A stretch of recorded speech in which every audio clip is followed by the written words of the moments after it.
right, welcome everyone officially to our webinar today, our part one in our Women's Health series. Today we are talking about how to empower women through accessible medicine. I'm Dr. Jenn Keller, a naturopathic doctor in Ottawa, Ontario, and I am honored to host this webinar today through Fullscript and welcoming Dr. Romm to have this really important discussion. I will give you a brief introduction, although I believe she doesn't need an introduction, but I will give her some highlights because there are so many amazing things that she's doing right now. So if you don't know, Dr. Romm is a midwife, herbalist, and Yale-trained MD, board certified in family medicine with obstetrics. Her focus is on what she calls our total health ecology, utilizing exosome medicine to identify and reverse the root causes of chronic health conditions, particularly in hormonal problems in women and common children's health problems. She's considered one of the world leaders in botanical medicine. She's the author of 7 different books on natural medicine. She is the author of the integrative medicine curriculum for Yale Internal Medicine. Her online programs for women are wildly popular and successful. They're helping women take back their health affordably, and her innovative professional programs are educating the next generation of health practitioners. She has a nonprofit organization, Dharma Moms, that provides funding for midwifery, education, and salaries in high obstetric, low resource communities. And one of my favorite new things that she's offering in response to the changes due to COVID for birthing mothers, Dr. Romm has created a free, amazing Facebook group called I Deserve Birth Support to provide mothers with information, tools, and resources they need for pregnancy, empowered birth, and a joyously supported postpartum. She lives and practices in the Berkshires and New York City, and we'll talk more about her courses at the end of the webinar. Thank you so much, Dr. Romm, for joining us here today. Hi, Jenn. It's a pleasure to be here with you. Thank you, and thank you for that lovely introduction. All right, so today we are talking about, in regards to women's health, accessible medicine. So I thought we could start the webinar with just how you would define accessible medicine, because I think that might mean a lot of different things to a lot of different people.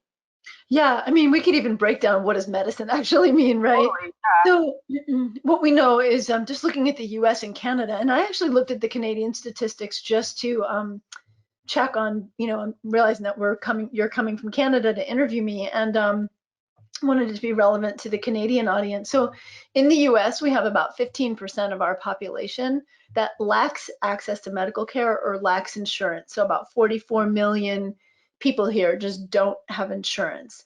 And we know that having just lack of insurance and one catastrophic medical experience, and it doesn't even have to be catastrophic, it can really be one hospitalization. It can be having a baby. It can be having a premature baby. That can be catastrophic, can literally push someone from, we barely have a middle class here anymore anyway, but can really push someone from just sort of sustaining their life into abject poverty, and that happens all the time. So there's just a complete lack of access to regular conventional medical care that's rampant here. In fact, the part of New York City that I grew up in Queens, which is the biggest borough in New York, I'm pretty sure, that the part I grew up in is still considered a medically underserved community.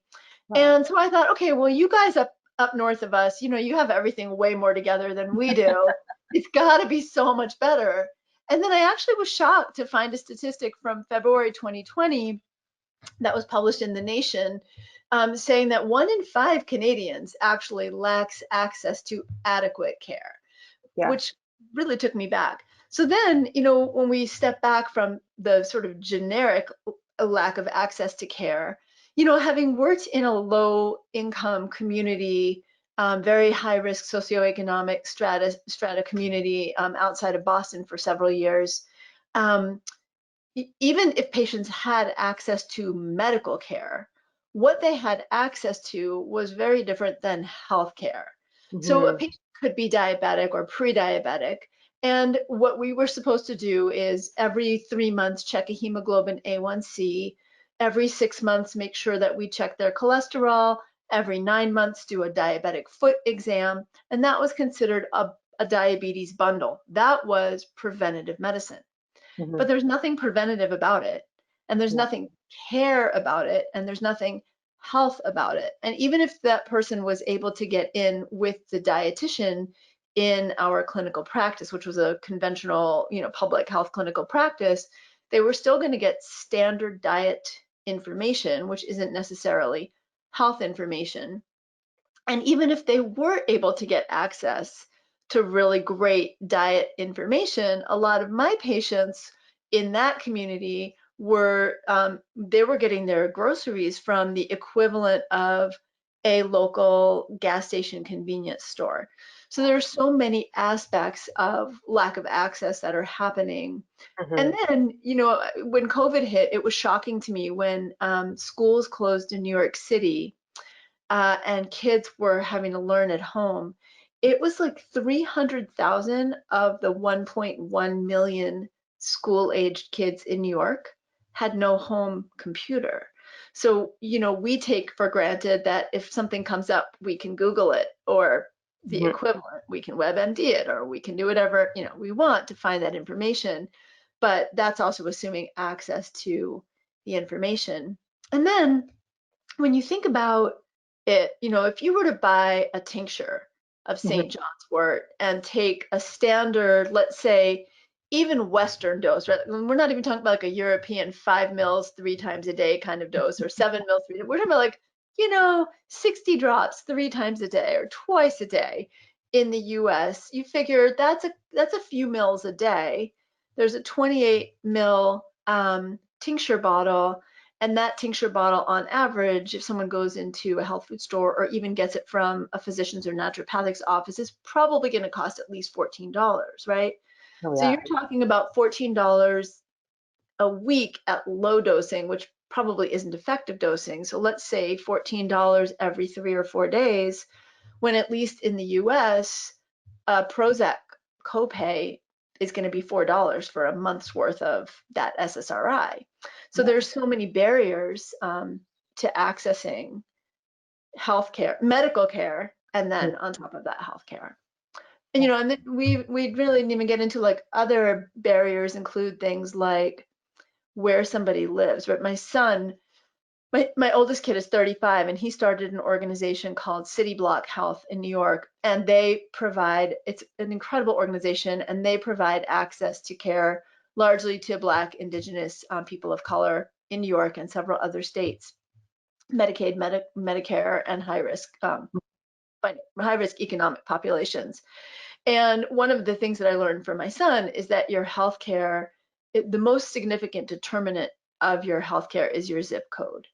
And so, even if somebody could afford to get to a naturopath, if they live in a low income side of town, their access to public transportation is all they have. A person who has a naturopathic practice may be in a side of town that isn't easily reached by public transportation, or a physician may have hours that are inconvenient for a woman who's a single mom or a single parent with 2 kids whose kids are in school and she's working a job. So the complexities of access are so built into Western systems. It's hard to break those. Totally. I mean, the system, there's I think, at least for me, COVID and how it put us into that quarantine space, it just really exposed the systems, like the reliance that we have on certain systems, and also how we are restricted by so many systems. It was pretty shocking, and we just don't consider how certain things are helping and how certain things are a problem. And then it becomes, we don't even have time to solve those problems because we're worried, about the mass pandemic that's happened. We can't even address. COVID highlighted so many of the disparities that I think a lot of us knew were there, but just made them so blatant. And not that we were ignoring them, but it just kind of like laid them right out. Like in New York City, where it was just sort of like the epicenter for the longest time, and still is, one of the highest rates in the country. But in Black communities, ambulances were dumping patients, meaning that they would show up, and if they found that the person was Black and possibly even had COVID, but didn't obviously have COVID, could have been having heart attack symptoms, stroke symptoms, they weren't picked up and brought to the hospital. And this has resulted in the death of a mother in my son's medical system because not in his system, but a patient in their system because an ambulance didn't pick her up. And it was like, you don't have COVID, you've got something else going on, and she was pregnant and having a stroke. So these disparities, and also, you know, seeing how much more vulnerable, especially the Black population, has been due to the greater level of comorbidities that people have. And, you know, there's lack of access, but then there's also something called iatrophobia. And at least in the US, there's been a long history of mistreatment of Black and brown bodies at the expense of those bodies for medical experimentation. And this was well known during slavery in the US with Marion Sims experimenting repeatedly on enslaved women who were in his care without anesthesia for repair of fistulas and other gynecologic problems. The lack of antibiotics given to syphilis patients in the Tuskegee experiment, which not only affected those patients, but that syphilis was passed on to their sexual partners and their children through pregnancies. And so what we're seeing happening right now is a whole new level of fear that people are having of going to the hospital, compounded by fears that are already endemic in Black and people of color that often keep people from getting medical care because they're afraid to until their disease is more progressed. And that's a whole other barrier to access that we might not think about and may even blame a population for, like, that's so silly. Why would you be afraid to go to the doctor? But actually there's legitimate reason for it. Absolutely. And you know, it's we see it, you know, in Canada, the Indigenous populations here that have such poor access to care. So we're seeing a lot of the reserves having the, you know, the greatest outbreaks and death tolls because of A, lack of access, but then B, we also have like lack of clean water. And so we're not even giving them a head start in terms of preventative care and having a good immune system to sort of be there. And so again, we expose so many problems that, you know, the whole system through that. Yeah, it's really broken, and I feel like it's not that Black and Indigenous people of color are the canary in the coal mine. They're really the victims of Totally. The brokenness. I mean, we all pay for it in so many different ways, but it's just glaring in those communities. And women experience it too, right? Women in general, regardless of skin color, as a whole, when we go to the hospital, our pain is ignored, our symptoms are dismissed, we're either undertreated or overtreated. And so a lot of women we become our own barriers to access because we aren't treated well in the system, which is why all of us here go into integrative or alternative therapies. You know, I had a really interesting experience that I want to share, though. When I worked in a very low-income primary care clinic for a few years, I had a patient who came in and she struggled with very severe depression. And she had been on antidepressants, and, you know, she was just one of those 50% of people who were just a non-responder. We had tried different antidepressants, nothing really helped. And I was very hesitant to tell her about fish oil and vitamin and St. John's wort at the time. This was about 12 years ago, because I felt like it was unfair of me to give her the information for something that she wouldn't be able to afford in a million years. And it wasn't like our clinic was going to give it to her. And I mean, I could have paid for it out of pocket, but I would have had to do that for every single one of my patients, right?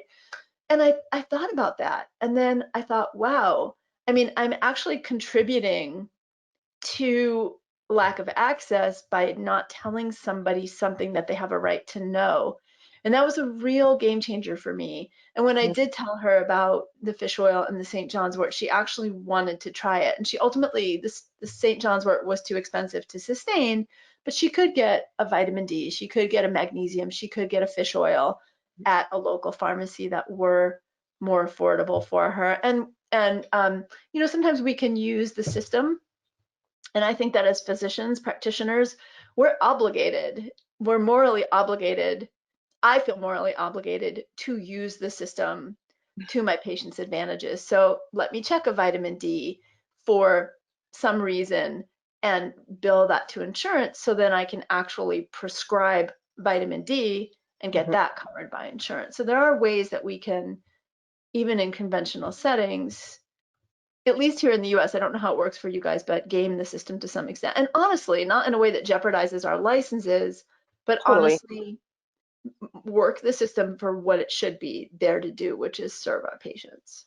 Yeah, and that becomes for like in Canada, at least in Ontario, I can speak best to Ontario because every province in Canada is regulated differently, if they even are regulated in naturopathic medicine. So in Ontario, we have access to labs, and so I can send patients for their lab work, but they have to pay out of pocket. But if they went to their family doctor, they could have all of that blood work done, completely covered under our health coverage. Um, and it's always a conversation to say, here are your options. I can run this for you. You can get it done tomorrow. We can ask your family doctor, but typically the response from family doctors is that they don't want me to tell them what to do. Yeah. And so we have to either I will educate you on how to ask for this. I will provide you with the literature that will back up your decision. And there you can take that in and it can come directly from you. I can write a letter and really try and fight for this for you. And it's amazing how most often they'll say, I'm just going to pay for it. Like they don't even want to engage.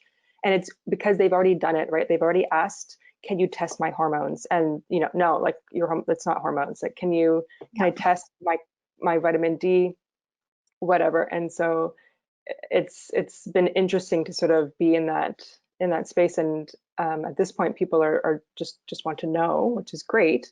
But the collaboration between our two systems isn't totally there yet for that No, it's accessibility. not. And we have that here. You guys have a much better midwifery system than we do.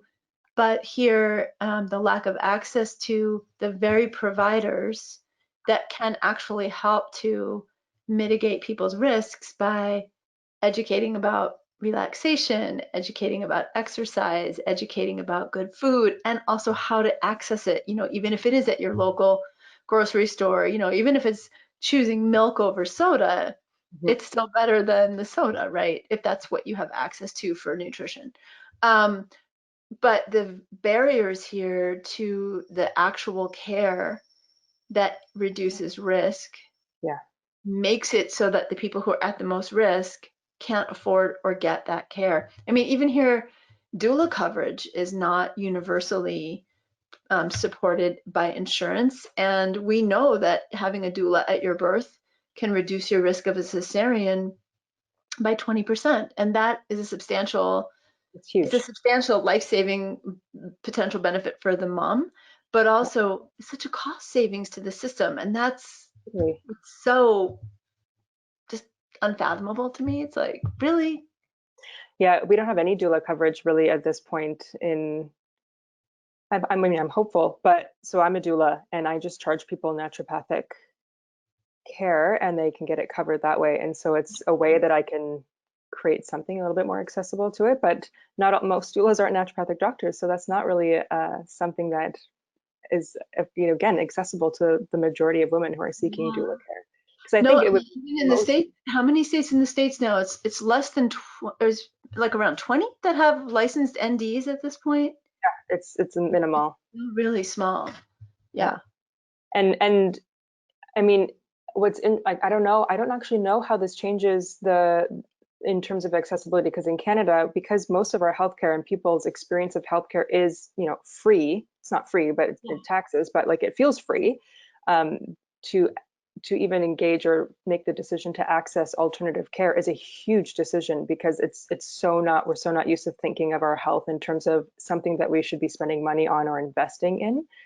I don't know, in the States, I think people have a bit more of a mindset that like they understand there's a cost to medicine and they engage with that a bit more, but there's even a greater barrier, because if they can't even access that conventional care, then moving into the alternative sphere becomes a little bit even more difficult if you can't already access that Yeah. first line therapy that everyone Absolutely. should have. I think in the US, and the data has shown this out, is that people and women especially are much more likely to seek an alternative to conventional medicine, not even necessarily because they want the alternative, it's just they can't stand how they're being treated in the system. So it's like it just starts with wanting to be heard and seen and believed as the first step.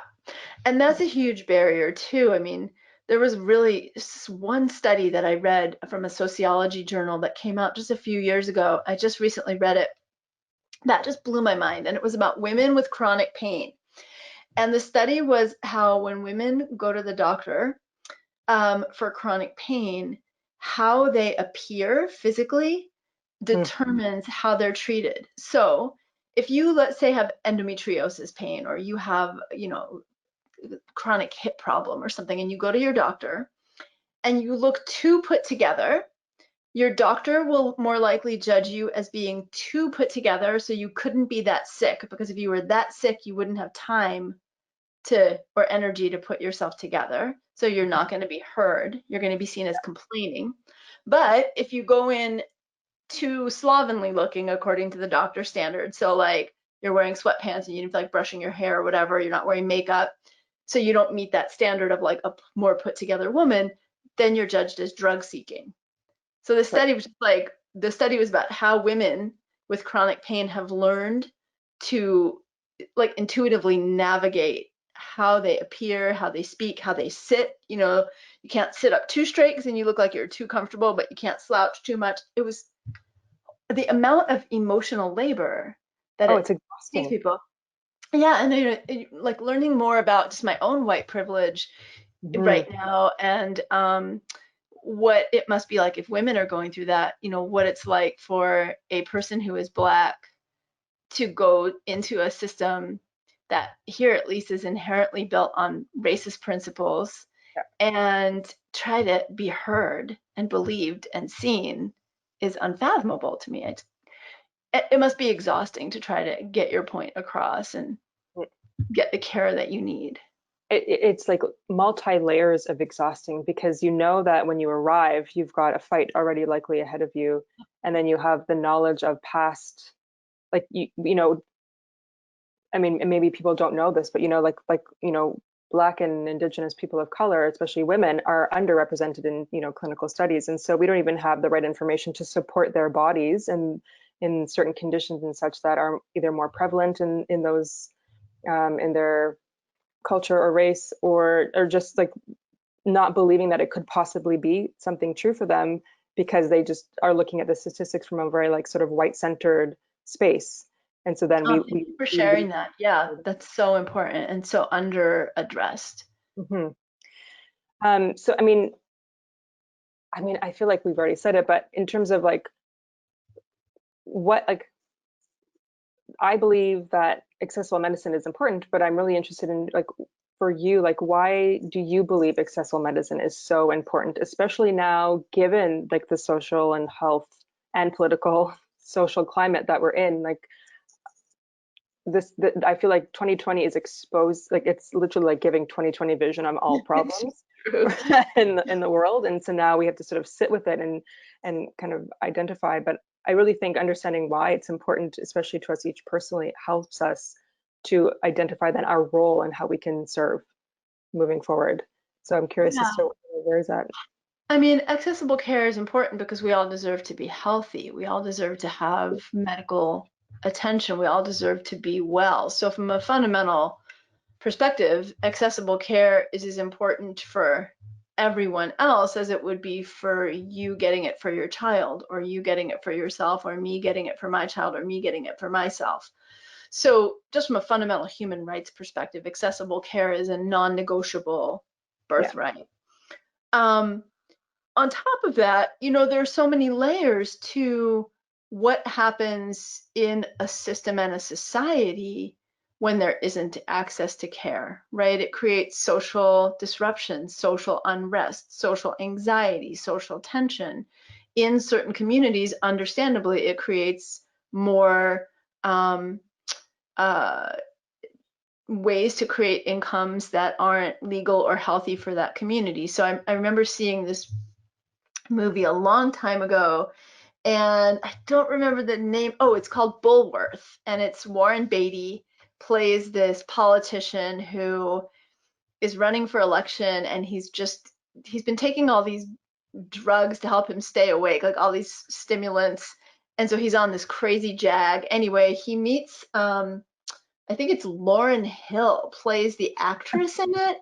It's an old movie, but anyway, he ends up in this black neighborhood in like Philly or somewhere, and ends up in this conversation with this drug dealer who's a black man who's got all these kids working for him. And the main drug dealer just goes into this whole like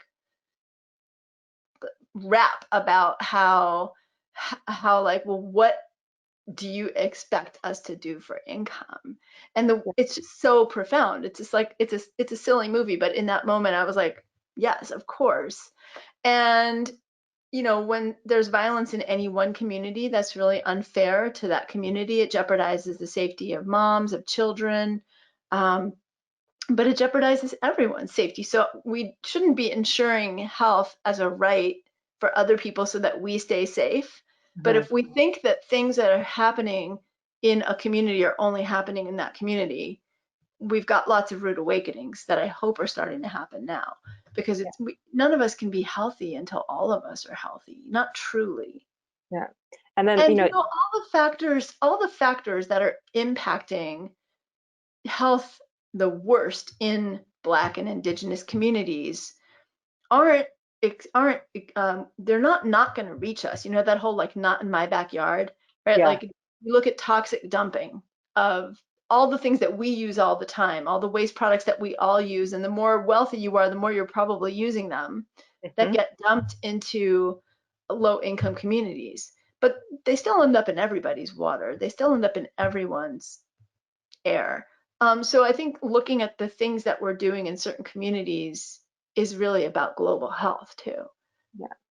And then there's that sort of like the way that you were saying in terms of there's care, then there's like health, right? Like, and so then you even look at taking like you can go so many steps further and saying like, also let's look at our food system and see what the accessibility of that is, and the connection that we even have to, the systems. The world has done a really great job of disconnecting us from our food system, so that we don't even consider like where that broccoli came from, or what that animal, how that animal was raised. Yeah. And then but those are like premium, and so then we can't even allow people to access, like that's an inaccessible luxury in a way for so many people. And then we have so many people, practitioners in the alternative and functional medicine world, we will kind of scream that from the rooftop, eat organic, and then everyone's like, well, what the hell am I supposed to do? Right. I'm not paying $11 for a peach. Yeah, right? And so the accessibility of that is also like, there's so many areas of the story that need to have that revolution. I was thinking too, there's so many important innovations and discoveries and contributions that have been made by Black, Indigenous people of color. And what are we losing by having people, what are we losing in terms of contribution to our culture and community and our world, in terms of solutions and innovations that we actually really need, when not everyone has the ability to contribute their voice, or is too unwell, or too busy caring for other unwell family members because of systemic racism? How is that impacting what we all benefit from in terms of like global solutions, or just art, culture, beauty, intelligence? Yeah, there's that quote, I'm sure I'm going to butcher it because I'm terrible with remembering actual quotes, but like the first step is getting a seat at the table, and then it's actually like even getting to have a voice at the table. Like, it's not enough. And I think right now, with this entire, the Black Lives Matter movement that's sort of really highlighting right now, and people who are choosing to engage in that work and just sort of dismantling their own white privilege, are really starting to, businesses and individuals alike, really starting to understand, like, we need, Black or people of color on our boards and in our, like, helping to educate so that we can actually continue this work beyond like June of 2020, so that we can kind of further those changes. And that's so relevant, and a lot of the work that I've been doing around healthcare, and like how do we start influencing our healthcare system and education. Like I wasn't taught about the differences from white and Black or Indigenous bodies for certain health conditions, but those exist, right? And or even for me, it's sort of like how do we start asking about trauma and belief systems that are impacting health too, because that it will play a huge role in the way that A, people feel heard, but also B, how they engage in their own care at the end of the day. Yeah, I mean, if you look at something as common as irritable bowel syndrome, or something much more complex like diabetes or heart disease, and we look at the impact of like an adverse childhood events score, like we look at ACE scores, and we know that women who have had trauma are much more likely to have reproductive health problems, chronic pain. Chronic pain and stress can lead to problems with blood sugar regulation, inflammation. And so where are we just even unpacking what's happening at a childhood trauma level, at a socioeconomic level, and also just the stress and the work of growing up not safe, not safe. How does that affect your health? Yeah. And we see how it does, right? We see that, and yet we see an incredibly resilient people. Yeah, totally. Who just deserve to be treated differently by the conventional system. And you know what? It's not just the conventional system. I mean, as naturopaths, as midwives, I think midwives in the States are getting a little bit more aware, but trauma-informed care, cultural sensitivity.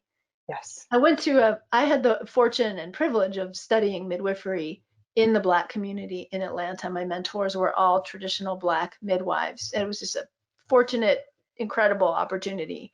And I went to a birth in a kind of more rural part of Georgia. And I got there before the midwives got there. And it was a mom having her 5th baby, Vivian. I'll never forget her. And this was like 30, probably 30. My son was a baby because I remember she always used to say he had fat paws, big paws. So this is like 34 years ago. And I went to the birth, and she was having a pretty fast home birth. And the midwife got there just as the baby was coming out, and I was apprenticing at the time. And the baby came out, and we hadn't even gotten a chance to get anything set up. And so her older sister was there, and her older sister had to be in her 50s by then, I'm guessing, And I turned to the older sister and I said, "Do you have a bowl for the placenta?" And the sister looked at me and she said, in this, just like very thick South Georgia accent, she said, "What, honey?" And I said it louder, "Do you have a bowl for the placenta?" And she said, "What?" And I said it one more time. And the midwife, who happened to be a Black woman from Georgia, said, "Do you have a pan for the afterbirth?" And it was just like, Yep. It was just like, wake up, girl, wake up. And it wasn't like the language was less than, it was just vernacular and I didn't know it. And how often does that happen, that we speak in jargon or don't have cultural sensitivity? Yeah, I know. And again, like it's almost like, I hesitate to say this because I feel like there are moments where I feel overwhelmed as a practitioner to ensure that I am making sure that I'm taking into, trauma-informed care and cultural sensitivity, LGBTQ sensitivity, and like doing that. But then I think if I sit in this role, that is my duty to do that. Like, it's not overwhelming. I should have been doing that before. Like that's what should be in our school systems, right? That work has to start right away before we sit down in front of somebody, because we have no idea how we could be contributing to a problem that could therefore down the line affect the way that somebody accesses medicine in a different way down the line for something else. It is a lot. I mean, I know that, and I agree that there's been a lot of conversation about how, as white folks, woe is us, just turn it off and do the work. But it is exhausting. I mean, I know that right now, it takes me 3 times as long to write an Instagram post because I'm thinking a lot more closely about things that you're right, we should have been taught and known a long time ago. And at the same time, language is changing, right? When I look back at my original books that I wrote in the late 90s and early 2000s, they're not gender vernacular inclusive. Yeah. Because of the culture, we weren't even really aware of that. And even I don't think even in the trans community, to my knowledge, the identification of names and language wasn't as pervasive into common culture. I think that there are just things that we say and do that we aren't aware have been incorrect and hurtful and harmful. And like any learning curve, it is actually exhausting to be on a learning curve. It's just like you're constantly teetering and tottering, and that is tiring, and we make mistakes, and that's painful. For me, I made one yesterday. I was Sunday. I interviewed someone about COVID-19 in an article that had come in the New York Times, and he actually respectfully, as an OB-GYN, said pregnant people and birthing people, and I said mamas and women's rights. And then this morning, a midwife who identifies as queer said, please check your language so that it's inclusive. And, you know, it was said publicly. And all I can do is apologize and try to get it right the next time. But it's a lot. It is a lot to figure out and a lot of work. Mm-hmm. So, I mean, I think a lot of the Fullscript practitioners or people who are engaging with Fullscript, I think the majority, I don't actually have the statistic, but there's a huge majority of people who are more in the alternative functional medicine sphere. So when it, so for practitioners who aren't necessarily on the front lines, but are wanting to help engage or create better access and for all people and for healthcare, what would you say there are ways that we can start educating both ourselves and our patients and advocating for our patients to sort of have that access in the health? So lots of levels. One is the access we provide through the services that we provide. So, your practice fee may be able to be available on a sliding scale, or you may make a decision, not you personally, but one may make a decision to say every week or every month or every year, I provide XYZ number of scholarships to my practice. So thinking about how you can make your practice monetarily accessible to individuals. One of the things that I do in my practice is I don't charge an increased amount for supplements, and I don't do a surcharge on functional medicine testing. I try to always work with conventional testing whenever I can and let insurance cover that. I try to really minimize my testing. I'm not a heavy tester in my practice, and then use functional medicine testing only when there is something that we just can't figure out without it, and then never upcharge for it. It's at cost.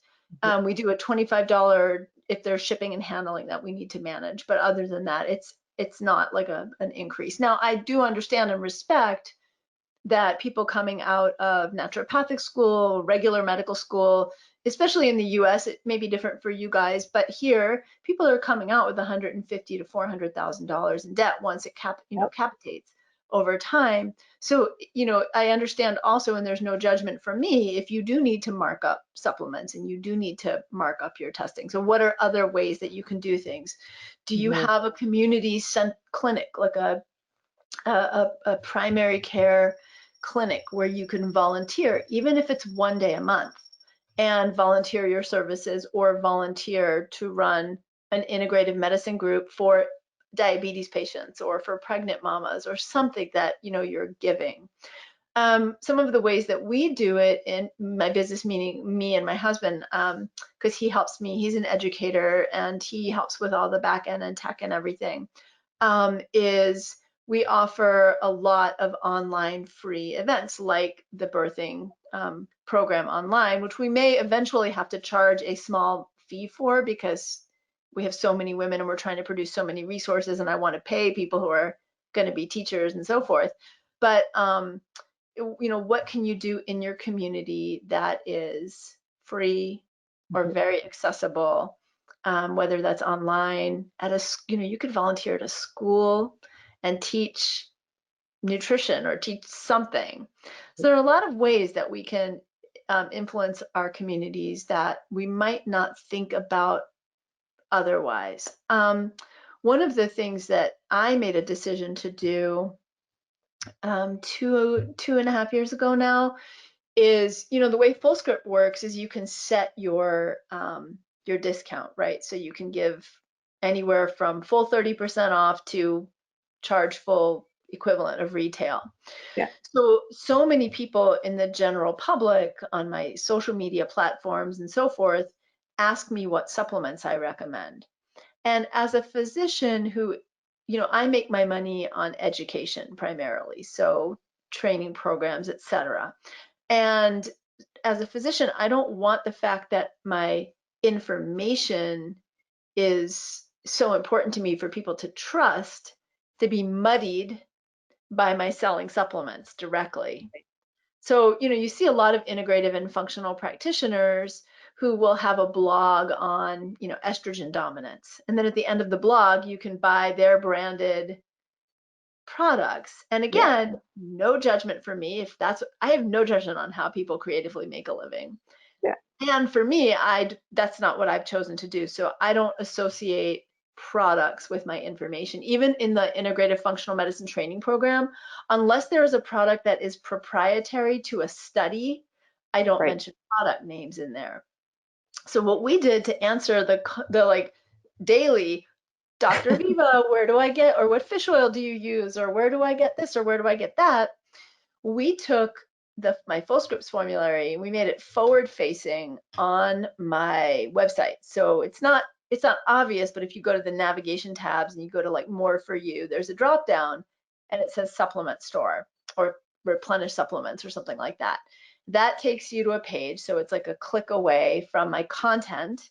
And then another click, so it's 2 clicks, which is FTC regulation. Actually, technically, most practitioners aren't doing it in the US, but the FTC is your supplements should be 2 clicks away from your information about, so that you're not making structure function claims. Right. So we are able to make that Fullscript formulary forward facing.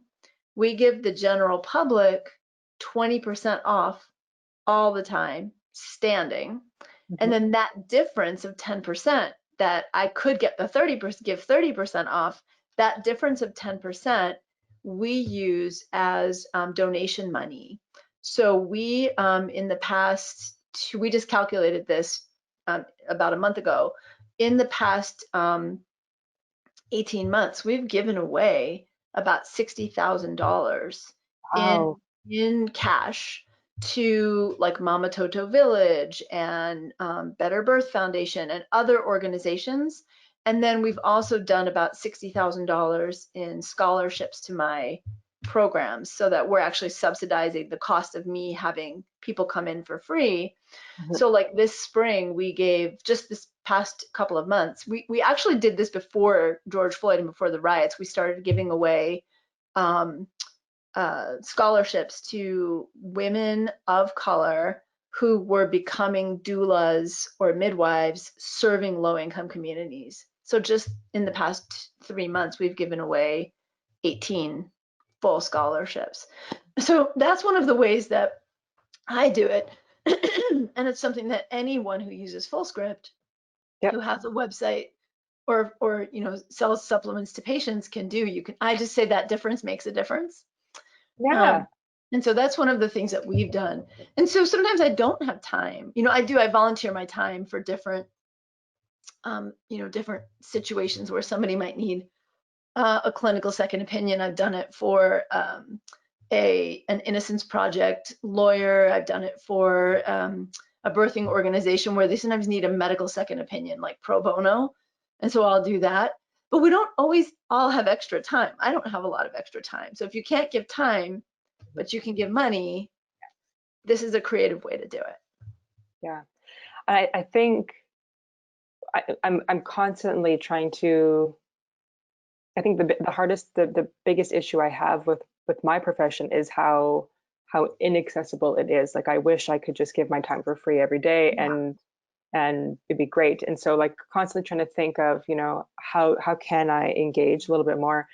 And I think what COVID did too is that it really pushed so many practitioners into the online space. And so now everyone's actually kind of thinking, how can I do this? Because if your initial appointment is $250, but you could do a online webinar or course for 100, and they get pretty much a lot of the same, just not individualized, but so much of the information that gives them a really great place to start. Exactly. And kind of, that's another great way that you can still make some money for yourself if that's what you need to do for your own life, your livelihood, but you also create yourself into that more accessibly. Totally. Another way to do it is group medical practice. Yeah, I was just going to say that.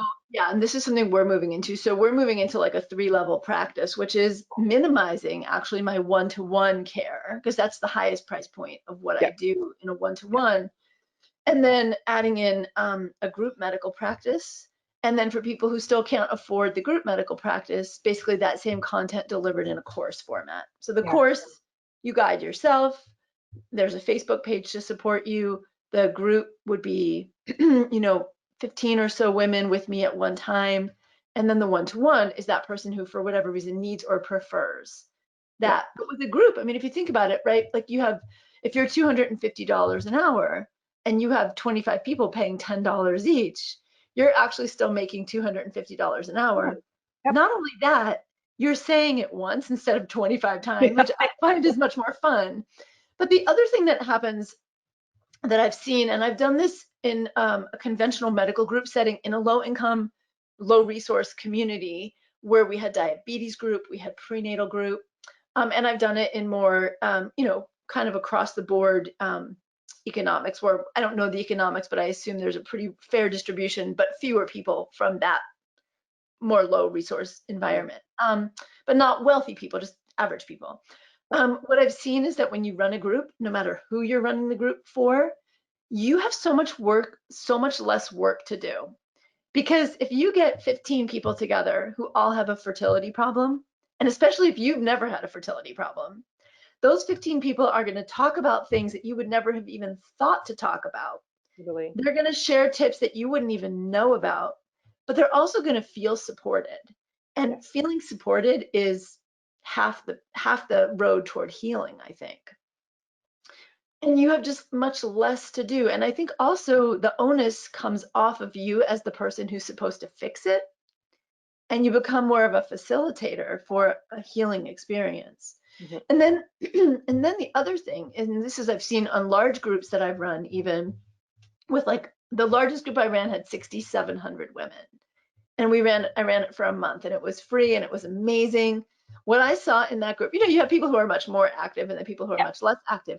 But what I saw in that group is that whereas one-on-one, let's say you have a patient who comes to you for something really challenging, like weight loss that's really difficult, and a lot of, they've tried everything, for you as a physician or practitioner, and whether it's a nutritionist, health coach, being the one person to spur that person on and keep them motivated is hard. And they don't always get what they need. And they're not always necessarily resonating with you, especially if you are trim or fit or you're white and they're not. Get them in a group of 15 other women who are facing the same challenge. They become each other's accountability group. And so they stick with it longer. They're more motivated. There's an honesty that can happen when they just totally fall off the plan that may not happen as a full disclosure when they come to us one-on-one. So group practice to me is just a whole powerful gestalt. Yeah, and I think when it comes into women's health specifically, I think, again, through our busy lifestyles, and again, the way that we have to live our lives, I think women are feeling really disconnected and are seeking connection with other women more and wanting to share stories. I think, inherently that's how we, in the past gathered information and like understood and made sense of the world. And so putting women in a group, it even feeds that desire for them that they weren't even aware was contributing to their fatigue or contributing to their pain, because it was almost sort of like a hole that was the hole that was sort of like the root the whole time, and then through the information where they get the support to make those, like, to finally make that dietary change that they've been having a hard time missing because they have the support around them, it just elevates them to even that much more. And so I think group visits and then group education, because we can offer education in places like schools and community centers and it's, yeah, like children, like if we can access, like I'm determined to access 11-year-old girls and to tell them about their period, so that like we can try and prevent, you know, a whole generation of women who just have like, what do you mean I'm not supposed to bleed that much? You know, like these prevent, you know, so many things, but it has to start. I mean, really, it starts from birth. Like we have power at that point. The problem is, especially with women, that we are not taught about our bodies and how they work and what to expect. And so then how do we expect those parents to then to educate our children? So there's just so many layers of education that I think we could all as practitioners jump in on. And even if you tell yourself the story that somebody already is doing that, I bet you that all the people who know you aren't, no one's doing that. And so you still have. Yes, you have said so many powerful things. Like I just want to like grab all these little golden nuggets, like what you said about that hole being there, and it just made me think of that Interheart study on loneliness, right? For women. And this was like I think there were like 11 or 19,000 people, and it was an clinic study. I think it was across multiple countries. It's been a while since I looked at that study now, but they found in the study that loneliness in and of itself increased the risk of heart attack. It was like 1.2% of a first heart attack and then 2.4 something percent of a second, equivalent or more than diabetes, smoking, or obesity combined. Loneliness. Yeah. But we don't address that. And I think that, you know, sometimes when people come to us in clinical practice, we're the only person that touches them. And now people are losing that too. So how can we create these virtual spaces? And it doesn't, excuse me, it doesn't take that much time to create a support group. And what we've done with the pregnancy support group, I mean, it takes me like an hour and a half a week. We hop online, you know, you can just, people aren't expecting you to be all dressed up right now. I'm a little more dressed up because it's a professional thing. They like it better too, right? They like yes, I'm showing up with my hair in a ponytail. Yeah. I haven't got the coloring in like 4 months, no, 6 months. It's been since January. I show up in my t-shirt and it's all chill, no makeup. And people are just so appreciative of the real. Yeah. And it takes me like an hour and a half. I do like a little 15-minute introduction about a topic, open the floor, answer questions. It's totally free. But I've also found that other providers want to rotate through. So it's not even me running the support group. So I'm doing it like once a month, and I've got CNMs, lactation consultants. So you can have, as a provider, other people in your practice. It can be other practitioners that you know come in and pick up some hours. I'm loving the idea. I've had this vision of you on Zoom with all these moms and their 11-year-old daughters. Oh, I have the course ready. I'm launching it. I love it. Tell me about that. Can you shout it out too? Yeah. And I think what you said about other people, you know, that happens to me. I'll see an Instagram post and I'll think, oh, I wanted to write about that, but now so-and-so wrote about it. And then I remember, one, if we are all saying the same thing, we're amplifying a message of truth. And two, people who are following them your people aren't necessarily following them. So you can still say it. Yeah, no, and that's been, I think, the biggest for me, like my delightful perfectionist tendencies have stopped me, right? And it was absolutely like I can honestly say, like, thank you to the sort of quarantine shutdown to sort of say, oh my God, I can't access my patients. I can't access them. And I need, like, that doesn't feel safe for me and for them to sort of cut us out. Cause we were not allowed to practice. Really? We were sort of shut, and we were not considered an essential service. And so we were told that we couldn't provide services for a bit of time. And so I started a Facebook group. And to all practitioners listening, if you haven't started a free Facebook group and you have a specialty or focus that you're passionate about, like, make a group, because it's actually Totally. it's amazing, right? Because you not only do you get to connect with people on a very real basis, but I think, well, I know like my patients' feedback have just been, it's been so wonderful to engage with you outside of your office and get to like have a little bit more real talk because, you know, when we have those 15, 20 minutes, we're busy. It's like, let's check the lab, let's go through the plan. Do you have any questions? Here are the side effects, blah, blah, blah, blah. And I would actually really like to talk to you about like, what's your purpose? And do you understand, like, are you doing anything for pleasure today? And so having to like pop on, you know, and you're right, it takes like, I could like a Facebook Live takes 5 minutes of my life every few days. And yet we are asking people to continually showing up for themselves. And we don't really have a lot of things that do that in our life right now. Self-care is not, you know, at that height of priority, whereas that's where health begins. And so if you haven't made a Facebook group, I would highly recommend that you do it, or It's some such sort of a group powerful way to democratize healthcare because one of the things that I experienced as a home birth midwife, and then for a while when I was in my medical training, was home visits. When I was in my midwifery practice, you do a home visit 3 weeks before the mama's due, and then you're in her home for the birth. And when you go to her home for the home visit, you peek in the refrigerator, you get a feel for what is really happening, not what the person is showing you when they come to the office, which, like, hearkening back to the women with pain and how they feel like they need to present, when people come to our office, they've thought about it and they are presenting a certain way. We might not see the full totality of them. And there's something about people on Facebook or Zoom right now where their kids are filtering into the background or their partner's there or they're in their living room. You just get a different experience of social connection that I think healthcare is really much more traditionally about. Although I will say a word of precaution. One of my students, a group of my students from the integrative functional program are volunteering because a lot of them are nurse midwives, lactation consultants, etc., who really wanted to be involved. So they're rotating through and doing the support group. So we were having a meeting to get ready for the first support group, like what you can say, what you can't say, what I'm legally liable for that you say, so please don't say, that kind of stuff. How to just be in a Facebook group and keep it real, because a lot of people hadn't done that.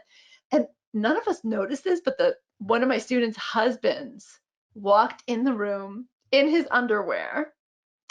And she's like, we all missed it somehow. I think, we just were so busy paying attention to each other, we didn't notice because she wasn't talking at the time. And then, of course, when she called him on it, he went on to apparently argue with her about how she should have shut the door more tightly, or it's like so typical. But yeah, it can be humorous. Yeah, and it allows you to engage in a different layer of care that, I mean, like, at least for me, I can only speak for myself. I have way more, I feel like I'm serving and supporting women. I mainly see people who identify as women in my practice. And children. And yeah, and oh, where was I going to say? Oh, right. And what they are wanting is they actually, like, I feel more excited about sort of drawing a connection to sort of, I don't know, some belief system that they've been holding for their whole life and how that might be emotionally affecting their physical symptoms versus like giving a pill of a supplement and like having a change effect. Like, both are great, but there's something so amazing when it's happening on so many different levels, and it's just difficult to get access to that. Yeah, it is really liberating. I agree. It's so powerful. I mean, not to ever blame someone's emotions or their thoughts for causing their condition, but there is so much.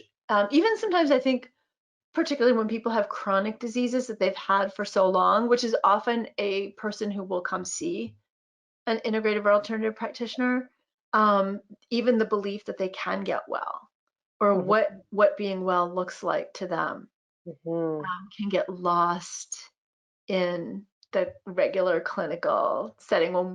I think when we're in our office, at least for me, I mean, I've been doing telemedicine for 6 years, but I know that there's a difference in a way that when I'm in that more formal setting, that feeling of like I'm supposed to fix them or have the answers, with this more casual, I think allows more room for exploration. Mm-hmm. Well, and for me, it removes that feeling of hierarchy Yeah. in the relationship. And I typically begin most of my first visits telling them like, like I'm here to facilitate this, like, and your opinion is just as important as mine, and we have to meet in that space. And it's interesting because at first people don't usually know what to do with that. And then as we work together, they sort of understand, oh, I do get a voice in this, and it's empowering, right? And that's a way of empowering, especially women who, historically we have been silenced or suppressed in so many various ways. Yeah. So facilitating ways of giving, so educating, and then I don't want to say like I have to give permission, but just facilitating spaces that allow women to sort of speak up and practice what that feels There like. is a permission giving, I think, that happens. I mean, I find one of the reasons that I am moving more toward a group model, again, I will do some one-on-one, but I find that as an MD, people put me in a hierarchy that Mm-hmm. even when I try to not be on that hierarchy, and I'll say, please call me Aviva. And I can't tell you how many patients like, I can't do it. I'll say, okay, well, call me Dr. Aviva. Don't call me Dr. Romm. Like, but some people just can't do it. And they're so inculcated in that belief system. Whereas I think in a group, you can become more a facilitator than that doctor role. And I mean, the doctor role is a powerful thing when you're advocating for a patient in the system. I pull the doctor card all the time that way, Yeah. but not to my patients. Mm-hmm. And then I would say to all practitioners who haven't entered this space yet, like fully, and are really interested in wanting to, just also remembering what your boundaries are, and maintaining your own boundaries around that, because it can get really like people want to connect with you, and so making sure that you put taking care of yourself too in that space is really important. Yeah, totally. In the integrative program that I run, self-care is actually a part of every module. And I've been finding with COVID and being home, I kind of already have been experiencing this for a long time because I've been working from home and doing telemedicine for so long. But there is that danger that your day bleeds into your night, your hours don't, when you're working from home, you don't quite separate one space from another. You go back and you check. I had an experience where my husband at one point was checking my online portal for me because he was doing some back end management for me. And he said, it was Friday night at 7 o'clock. And he said, there's a message from so and so in here. And this is a particular patient who saw me once and then didn't do the first follow-up visit. And I actually counted, she had had 38 portal messages over several months. And Oh, now wow. there was one on a Friday night at 7 o'clock. But because it was there and he told me about it, now I was obligated to engage with it. And it was like, I had to say, and I've had to say this to people who work, work with me like a nurse practitioner, if you're checking the portal on Sunday, that's fine. But my patients know I don't have office hours on Friday afternoon through Sunday. But if you send me something about a lab or send me something, now I'm obligated to engage with it. So save it for Monday morning, right? Unless it's urgent, obviously, but that's different. So setting and deciding what your healthy boundaries are and sticking with those is really important. And that includes if you start a Facebook page, let people know what days you check it, but you don't have to check it all the time. And if you're there randomly and all the time, then one person posts a question and you answer it, and then you don't get to the other person's for 3 days. That person might have hurt feelings, and why don't you, check mine or answer mine? So having boundaries around it. The other thing is I have really clear boundaries on what I do and don't answer from a medical perspective. So I don't answer personal medical questions on my Facebook page. I don't answer, I don't give health guidance. I engage as an educator, but I'm very, very, very, very clear about that. And, that's important because if you curbside consult with someone who's a practitioner asking about their patient, or if you answer a question for someone particularly if you are a physician of any kind or a licensed medical provider of any kind, you're liable potentially for the information you give. So keeping it at an appropriate level of information, unless those people are your patients, and then that's different.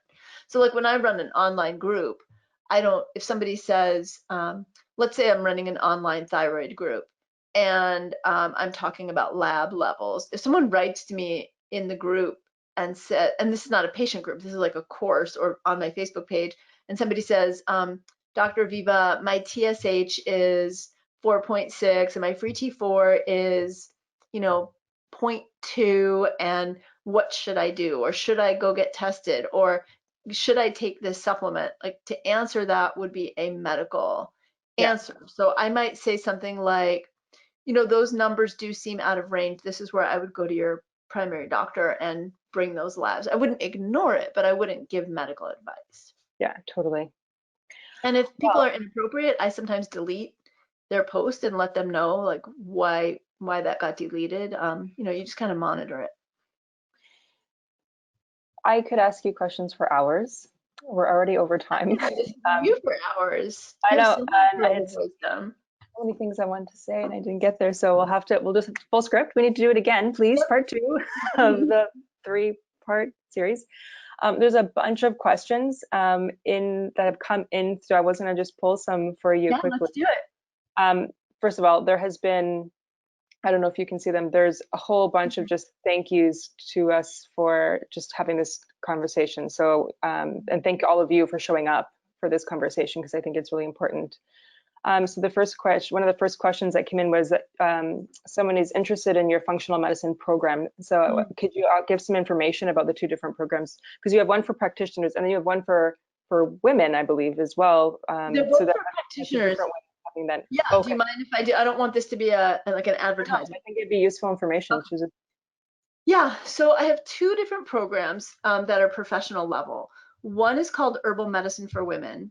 And that is, you can do it at your own pace, although right now we literally just started for the first time ever. We're going through it as a group for 18 months.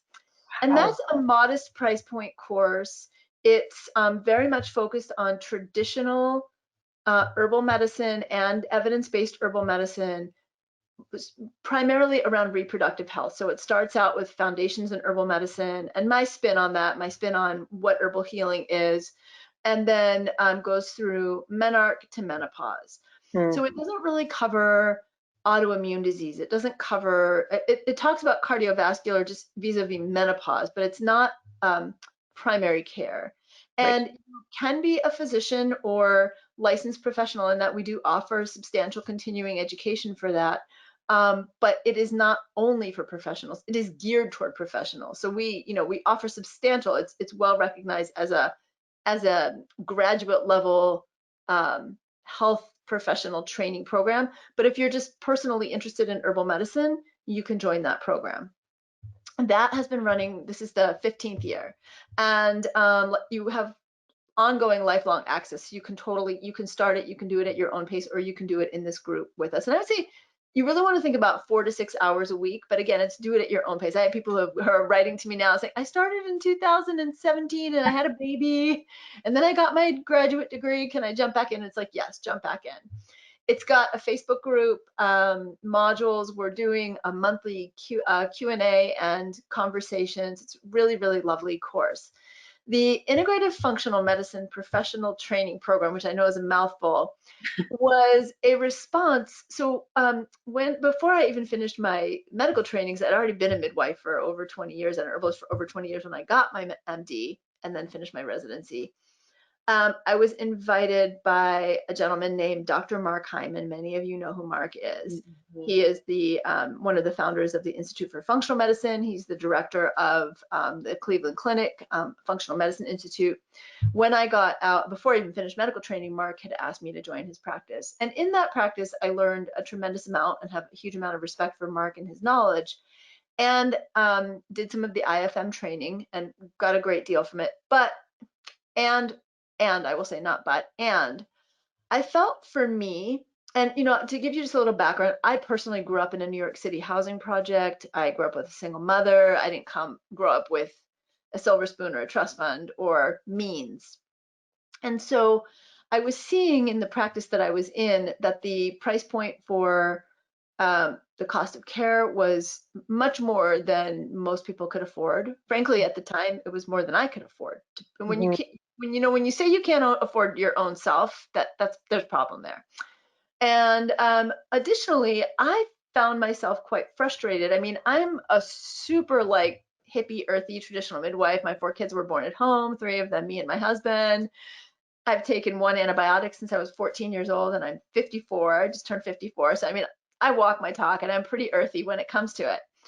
But I also have a science mind, and I was finding that I was frustrated with the level of over testing that I perceived happening in the functional medicine world, and also the lack of validity around a lot of testing, a lot of the marriage between supplement companies and testing companies and the medicine and the practitioners, and a big dearth of a really woman-centered voice. So I took all of that, brought it together, my midwifery model of care, my herbal model of care, and my MD, and my background in integrative medicine, and my background in training and a couple of years practice full-time in Mark's practice, and said, time for something new. And so I created this training program. It's not meant to be in competition with any other training programs. It's just something very unique. It's for women, by a woman, and it is an evidence-based approach to women's integrative and functional medicine that encompasses a full foundation on root causes and really deep dive and how I approach root causes. That's exposome medicine that you mentioned at the beginning, really looking at all the influences on our health, socioeconomic, relationship, genetics, epigenetic factors, which is food, our environmental exposure, etc. And how does that play out in women's lives? And so that course offers, I want to say it's 36 Category 1 AMA continuing medical education. We have CNM continuing education, registered dietitian, acupuncture, health coach. And that course does require you to either be a certified or licensed health professional. And I also welcome health coaches who have come from recognized programs into it, because I feel like the model that I'm building that program around is also the idea that no one practitioner can do it all or be it all, that health coaches play a fundamental role. Nutritionists, dietitians, acupuncturists, NDs, MDs, nurses, etc. Pharmacists, we've had some pharmacists come through the courses. Cool. So we're going into our 4th year now. That course runs for 10 months where I'm interacting. So there's at least 1, sometimes 2 couple of hour teleconferences with me.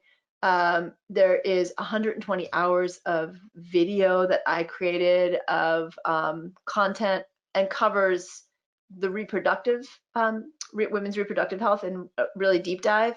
And then also pretty much everything primary care except cancer, because even though as a physician, I'm trained to provide some amount of cancer care, I feel like that's a specialty in and of itself. A whole other world. A whole other world. I can't keep up with all the drugs and the interactions and so forth. So that course, but then after the 10 months, you have 6 months to complete it on your own. So there's not a lot, there's breathing room to do it. It's intensive, but there's breathing room. And that incorporates traditional, of course, and evidence-based. The idea around it being evidence-based is that, if you work in a conventional setting and your colleague challenges you, you're like, yeah, actually there is a basis for me doing this. Yeah. And it's been an incredible journey, both courses. Some people do both. Some people do both at the same time. Yeah, they both sound amazing. Yeah. And and we're actually running an early bird. The women's herbal is ongoing. It's a rolling admission, whereas the functional course, we start it once a year together and then go through it together. So registration is only open now through September, I want to say September 22nd of 2020, depending on when somebody's listening to this. Cool. Yeah. Thank you for letting me talk about that. Yeah, no, well, thank you for sharing. Thank you for creating them. Right? This is sort of these are the spaces that we need. So this is just a comment, but I thought I'd share it for anyone who didn't read it. Was someone, I'm sorry, I can't see your name when I click, Marianne. One of the biggest things that NDs in Canada can do to increase accessibility is to direct bill Canadian extended health benefits. That is a huge game changer for a lot of people, because what it means is you can direct bill through telehealth your cost, and so then the patient at the end of the day ends up paying nothing, or just like the 20% that wouldn't have been covered, and so they end up paying $14 when they leave the space. And so it can feel more accessible for people. Wow. So that's, if that's not already integrated into your practice, it's really, really simple to set up. You just go to TELUS Health and you can create an account and you're off to the races. Most health benefits will be accepted. Some are a little bit finicky and can't, but for the majority, it can be really helpful for a lot of people. And can you get your full fee, or is there a cap on the fee that No, the you get your full fee, right? Wow. Direct deposited into your bank account, like usually within 12 to 24 hours. It's really fast. So it doesn't really affect sort of like your month's end, like waiting for something. Like it all really works out. Jen, before you jump into the next question, that just brought up one quick thought, which is there's an organization called Integrative Medicine for Us. It's the number 4. It's IM for Us.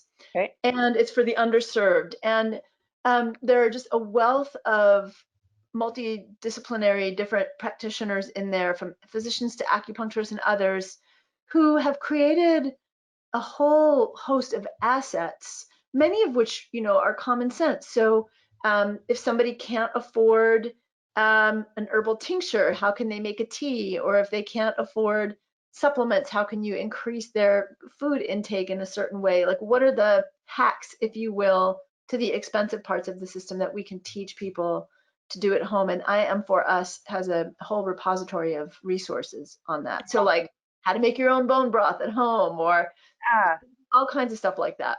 Cool. I know tea is such an underused therapy. So I love it. Yes. I don't know if we can put that resource somewhere for practitioners, Kaylee, but we'll try and make it available for people who want to connect into that. There's actually there's so many comments, but they're all just thank yous and such. So thank you, everyone. The only last question that there is here is, how do you manage charting aspect of group therapy? So there are a number of ways to do group practice. And if you look online, actually in Google group medical practice, you'll pull up different models. And so one model is, and this is more for physical group practice, but has been everyone gets together. And so you'd have like 2 practitioners. So let's say Jen and I were running a group. Then one of us would be running the group, while one of us takes one person aside at a time and actually does an individual 15-minute or 20-minute appointment, depending on how long the group is. And then each group, you'd rotate how many patients from that group you would see. And then you're actually individual billing for those people. And then there are group billing models where you can do like face-to-face contact for that. So there are just a number of different ways. If you're doing it out of pocket, then you would just pick a fee, and then I just say divide that fee. Don't capitalize on the fee. Divide the fee so that it becomes affordable for each person in it. And it's probably different depending on what your license or your jurisdiction is on what you can bill and how you can bill. But look online, there are group billing models. One of my colleagues, Paula Gardiner, Gardiner, also had an article published in the last couple of years on group medical practice. I can't recall if she talks about billing in that article, but it's an interesting article.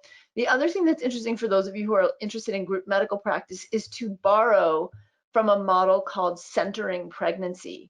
Centering pregnancy has been a model that's used in the UK. It's around the world now, but it's how effective group prenatal care is. It's that whole the whole is greater than the sum of the parts. But you can borrow from the centering pregnancy literature to build out your practice as well. And I think another way that I've heard of it done is people will create a model of like an initial visit that's a little bit more reduced, so that we can get sort of the really important information, allergies, medications, history, and then you kind of engage in the group, and it's much more educational based so that people can still get the information. And then there's always a choice to engage in like a quick, again, like 5-15-minute visits that are either at a reduced cost or just more accessible because they're shorter. And then so that there's more charting happening in those like one-on-one visits, and then the group is used to disseminate information that you would. Did you say charting or charging? Charting. It's okay. Charting. Oh, I'm sorry. Yes. So for charting, Yes. yeah, I think an initial solo visit is really important. So if you're running a Facebook group, but those people aren't your patients, that's different. But if you're running a group practice, which you can do through a private Facebook group or Zoom, then yes, I think it's really important to have an initial one-on-one, because let's say you're running a thyroid group. Let's just make that up. And you have people who are self-diagnosing as thyroid, and they show up at the group, and you're working with them for 3 months. And then lo and behold, that one person wasn't tired because they had thyroid, they were tired because they had leukemia, right? That has now totally been missed because they self-diagnosed. Whereas if you do that initial screening, you can get their labs, you can make sure that any individual issues are being addressed. And then in the group, then you're talking more about the things that you would say to everyone, like, here's how to eat, here are the supplements, here's how to individualize this, here's how to manage stress, here's the gut component. And so those group, the more generic, or, think about it, the things that you say every time to every patient are what happens in the group. And the things that you would say one-on-one that are really private happen in private.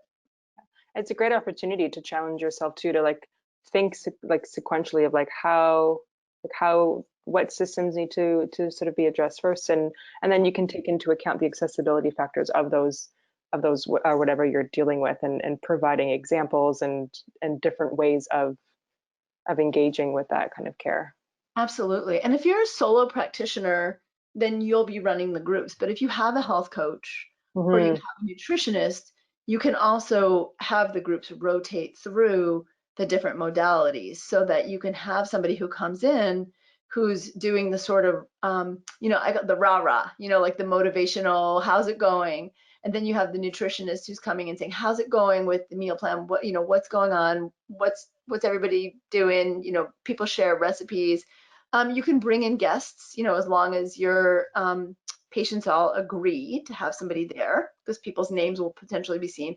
You can bring in a guest who runs a meditation group, or we're bringing in a guest next week to the pregnancy group who is a personal trainer and dancer, and she's going to do a sample group for the mamas on postpartum exercise. You can do creative things. It doesn't just have to be like traditional. It doesn't have to just be in a sort of like a group extension of the one-on-one traditional consultation. Yeah, awesome. All right, so we will try and continue this conversation another time. Because there's so many ways that, even as practitioners, we can help empower our patients to have better access in the conventional system. And I think that's a whole other conversation of interest for some people. But we are so this is a part 1 of 3 series. So we will be back in July. And I believe in July, we'll be talking about fertility and birth. And that is a whole other conversation of accessibility, and so that'll be really interesting. And then in September, we'll be discussing children's health, I believe. And so please, if you haven't registered, join us again. We'd love to have you. Aviva, thank you again so much for taking the time to be with us today and sharing everything and your expertise. It's been wonderful. Total pleasure, Jen. It's such a rich conversation. I really appreciate your questions and your insights and wisdom. Thank you. Thank you. All right, you may all continue on with your day. Thank you so much for tuning in. Bye, everybody.